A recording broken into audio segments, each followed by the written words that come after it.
Nah oke kawan-kawan, jadi di video kali ini aku mau cerita sedikit lah ya kan tentang bagaimana caranya pengendalian gulma di kebun sawit milik kita. Nah jadi sebaiknya gulma-gulma yang ada di kebun sawit kita ini kita musnahkan atau justru kita kendalikan gulma-gulma tersebut.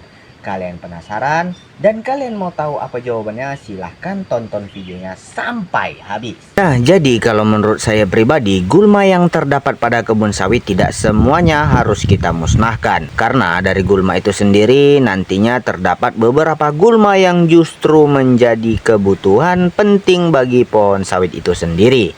Namun dengan catatan gulma-gulma tersebut tidak didominasi oleh gulma-gulma yang kuat seperti lalang, anakan kayu, pakis kawat, dan yang lain-lain. Nah, salah satu contohnya bisa kawan-kawan lihat sendiri ya. Pada kebun sawit milik saya tidak semuanya ditumbuhi oleh gulma, terutama pada piringan pokok sawit dan pasar pikulnya. Nah, kenapa sih piringan pokok sawit wajib untuk kita ratakan dengan tanah ataupun tidak kita biarkan yang namanya gulma-gulma tersebut tumbuh di area sekitaran piringan pohon sawit? Jadi, salah satu alasannya supaya nantinya jadi tempat letak penyebaran pupuk serta tempat pengutipan brondolan. Biasanya buah yang jatuh ketika panen maka brondolan pun ikut terjatuh. Jadi kalau piringannya bersih maka pengutipan brondolannya menjadi lebih mudah, karena kalau brondolan nggak kita kutip nantinya bakalan tumbuh yang namanya sawit-sawit liar dan dapat merusak pertumbuhan pokok sawit yang sudah menghasilkan ya kawan-kawan. Kemudian yang kedua, untuk pasar pikulnya juga usahakan bersih dari gulma ya kawan-kawan. Salah satu manfaatnya supaya memudahkan melangsir buah ketika saat panen. Kemudian jika ada brondolan yang terjatuh ketika pelangsiran juga tetap bisa kita kutip supaya menjadi lebih bersih. Namun dengan catatan pasar pikulnya tidak terlalu lebar ya kawan-kawan, ya sekitar 1-2